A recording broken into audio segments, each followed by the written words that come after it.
हाँ स्टूडेंट्स, आप सबके अपने यूट्यूब चैनल मिनी मैथ 62 पे स्वागत है। हम एक्सरसाइज 2.2 का देख रहे थे। एक का कहाँ तक करवा दिए थे? 4 तक करवा दिए थे। यहाँ देखिए टिक मारा हुआ, 1 से 4 तक करवा दिए थे। 1 का 4, उल्टा मत समझिए, 1 का 4। अब करवाना कौन सा रह गया? 5 रह गया, 6 रह गया। यानी जो करवा रहे हैं उसमें टिक मारते हैं, यानी 1 का 5 करवाना है ना, 1 का 5। तो 1 का 5 में हम क्वेश्चन लिखते हैं। 5 में क्या है? तो 5 में देखिए क्वेश्चन लिखा हुआ है T square minus 15। T square minus 15। आप लोग को ये नहीं समझ में आ रहा है कि कैसे इसको हम गुणनखंड करें? तो करना कैसे है पहले ये देखिए। यहाँ जो टी स्क्वायर माइनस 15 हम लोग बचपन में यानी 9th में भी पढ़ चुके हैं कि ए स्क्वायर माइनस बी स्क्वायर का फॉर्मूला होता है ए प्लस बी इंटू ए माइनस बी। तो गुणनखंड का वो भी फॉर्मूला है, तो इसको भी हम वैसा ही लाने के लिए सोचते हैं। तो ऐसे यानी 15 तो किसी का स्क्वायर नहीं होता है, तो हम ऐसे लिख सकते हैं रूट 15। अब यहाँ पे स्क्वायर देंगे तो देखिए ये स्क्वायर से रूट कैंसिल होगा ना, तो ऐसा ही लिख देते हैं रूट 15 का स्क्वायर। दोनों काम हो गया, हम लोग का बन भी जाएगा और अच्छा भी होगा। यानी रूट 15 का स्क्वायर, स्क्वायर से रूट कैंसिल होगा, है ना। तो हम ऐसे लिखते हैं इसको टी स्क्वायर माइनस रूट 15 का स्क्वायर। रूट 15 का स्क्वायर काटना नहीं, समझना है कि आप अपने मर्जी से रूट कैसे लगा दीजिएगा। आप तो ये भी बोल सकते हैं, तो हम अपने मर्जी से लगाए ना भैया, तो इसको हटा भी तो सकते हैं। स्क्वायर से रूट कैंसिल होगा ना, यानी बच जाएगा 15। अब देखिए हम लोग ये फॉर्मूला जानते हैं, ए स्क्वायर माइनस बी स्क्वायर का फॉर्मूला होता है ए प्लस बी इंटू ए माइनस बी। तो यहाँ तो टी को समझना है ए और रूट 15 को समझना है बी। ए किसको समझना है? टी को, यानी कि टी स्क्वायर को। ए को समझना है टी और बी किसको समझना है? रूट 15 को। तो ए स्क्वायर माइनस बी स्क्वायर का फॉर्मूला में बैठ रहा है, तो ए में हो गया टी और प्लस ए प्लस बी। ए हो गया टी और बी कितना हो गया? रूट 15। तो ये ए प्लस बी हो गया। अब लिखना क्या है? ए माइनस बी। तो ए में अभी तो बोले कि टी और माइनस है तो माइनस दिए, बी में कितना? रूट 15। अब देखिए ए प्लस बी और ए माइनस बी लिख दिए ना। अब हमको बोला जा रहा है क्या? शून्यक ज्ञात कीजिए। तो शून्यक जब ज्ञात करने के लिए बोला जा रहा है तो बराबर में 0 रखना है, यानी टी प्लस 15 बराबर रूट 15 है। रूट 15 बराबर क्या? 0। तो यहाँ से टी बराबर क्या होगा? इधर प्लस में रूट 15 तो इधर माइनस में रूट 15 होगा, इधर माइनस में रूट 15 हो गया। चलिए एक ये निकला शून्यक। अब है टी माइनस रूट 15 बराबर क्या होगा? 0। तो टी बराबर कितना हो जाएगा? इधर माइनस में तो इधर आने के बाद क्या होगा? प्लस में रूट 15 होगा। देखिए ये क्या निकला? मेरा शून्यक निकल गया। तो लिखते हैं शून्यक बराबर यानी शून्यक कितना हो गया? माइनस 15 हो गया, रूट 15 माइनस रूट 15 और रूट 15। एक प्लस में रूट 15 और एक माइनस में रूट 15। ये शून्यक आया। क्या आया? शून्यक। तो पहला को हम समझते हैं कि ये अल्फा है और दूसरा को समझते हैं कि यह क्या है? बीटा है। यानी अब हम इसको क्या करते हैं? पहले ए बी पता लगाते हैं। तो ए बी कैसे पता लगेगा? तो हम लोग पिछला वीडियो में ये बताए हैं कि एक्स स्क्वायर के बगल वाले को ए बोलते हैं ना। तो एक्स स्क्वायर के बगल वाले को यानी एक्स स्क्वायर का गुणांक को ए। तो ए मेरा कितना हो गया? ए 3 हो गया। और b कितना हुआ? तो b यहाँ पे कितना? 1। यानी b बराबर, b किसको बोलते हैं? x का गुणांक। तो x का गुणांक 1 है, तो यहाँ 1 हो गया। यानी माइनस है तो माइनस लगाते हैं, माइनस 1 होगा, है ना। 1 हो गया b बराबर। अब यहाँ से देखते हैं, अरे उल्टे है, कहाँ पे? ये उल्टा लिखा गया। पहले a b निकालते हैं इसका। तो a होगा, देखिए यहाँ पे ये लिखा हुआ है टी स्क्वायर माइनस रूट 15 लिखा हुआ है। तो यहाँ तो जानते हैं कि एक्स स्क्वायर के गुणांक को हम ए बोलते हैं। तो ये टी स्क्वायर का गुणांक कितना होगा? 1 होगा। अचर पद देखिए, इसमें टी एक्स नहीं लगा हुआ है, यानी अचर पद है, चर नहीं है, अचर। तो अचर वाले को हम लोग सी बोलते थे। और ये कहाँ गया भाई?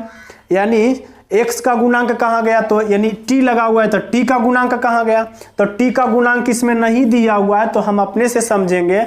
इसको ऐसे लिखेंगे टी स्क्वायर माइनस या प्लस, कुछ भी लिख सकते हैं, प्लस 0t और प्लस, यहाँ प्लस नहीं माइनस में, माइनस रूट 15।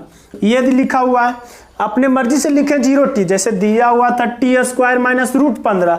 तो यहाँ से टी स्क्वायर का मान, टी स्क्वायर का गुणांक को ए बोलेंगे और अचर पद को c बोलेंगे। तो अचर पद दिया हुआ था लेकिन t का गुणांक नहीं दिया हुआ था, तो हम लिख दिए ऐसे t² प्लस 0t माइनस √15। अब तो हम आसानी से बोल सकते हैं कि a बराबर कितना हो गया, तो a बराबर यहाँ नहीं कुछ तो 1 है, यानी a बराबर 1, और b बराबर कितना, तो b बराबर 0 होगा, और c बराबर कितना है, तो c बराबर -√15 है। c बराबर -√15 है ना। c बराबर कितना हो गया, -√15 हो गया। c बराबर -√15 नहीं होगा, सॉरी, यहाँ से क्या होगा, 15 होगा, 15। तो 15 यहाँ लिखेंगे, c के जगह पे क्या लिखेंगे, 15। अब यहाँ से जब बनाते हैं, अब क्या करते हैं हम लोग, जांच करते हैं, जांच करते हैं।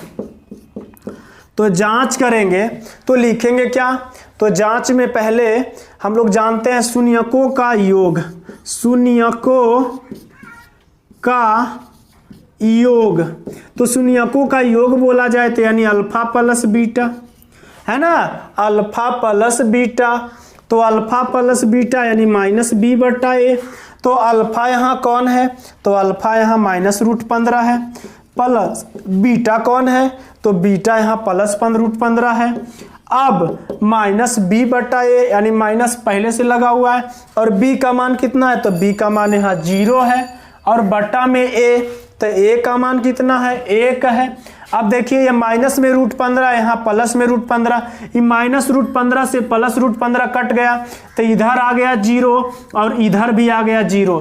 तो यही तो बोल रहा था शून्यकों का योग यानी अल्फा प्लस बीटा को साबित करने के लिए तो ये ला दिए। अगला है शून्यकों का गुणनफल। शून्यकों का गुणनफल को हम जांच करते हैं, शून्यकों का गुणनफल। तो शून्यकों का गुणनफल का हम लोग फार्मूला जानते हैं कि अल्फा इंटू बीटा बराबर क्या होता है, तो c/a होता है। तो अल्फा का मान यहाँ कितना है, तो -√15 गुना बीटा का मान कितना है, तो यहाँ से देखिए कहाँ लिखे आप, बीटा का मान √15 है, तो √15 लिखते हैं, बराबर c/a। तो c का मान अभी आया 15 और बटा में a।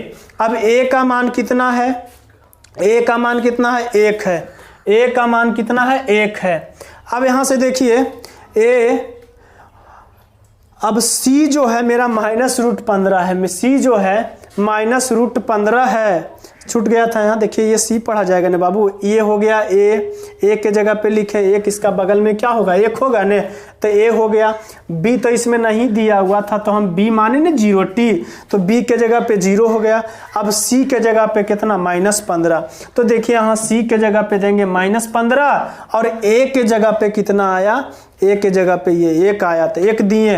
अब यहाँ से देखिए जब 15 यानी ये क्या होगा, यानी -15 √15 2 बार होगा, तो हम लोग जानते हैं यानी 2 बार है तो √15 के स्क्वायर लिखेंगे तो स्क्वायर से रूट कैंसिल होगा ने, तो ये क्या होगा, यानी आएगा ये -15 आएगा। क्या आएगा, -15 आएगा, और इधर क्या होगा, -15। देखिए इधर भी -15 और इधर भी -15। यही तो हमको बोल रहा था शून्यकों का योग और शून्यकों का गुणनफल का जांच कीजिए। तो जांच किए तो दोनों तरफ सेम आया ना, बराबर आया ना। अब ये हो गया जांच। चलिए ये वीडियो आप लोग को कैसा लगा, ये वीडियो कैसा लगा कमेंट कर जरूर बताएं। आप चैनल पे नए जुड़े होंगे तो चैनल को सब्सक्राइब करें, लाइक कीजिए, शेयर कीजिए। चलिए मिलते हैं हम अगले वीडियो में, मिलते हैं अगले वीडियो में। आज के लिए यहीं तक, जय हिंद।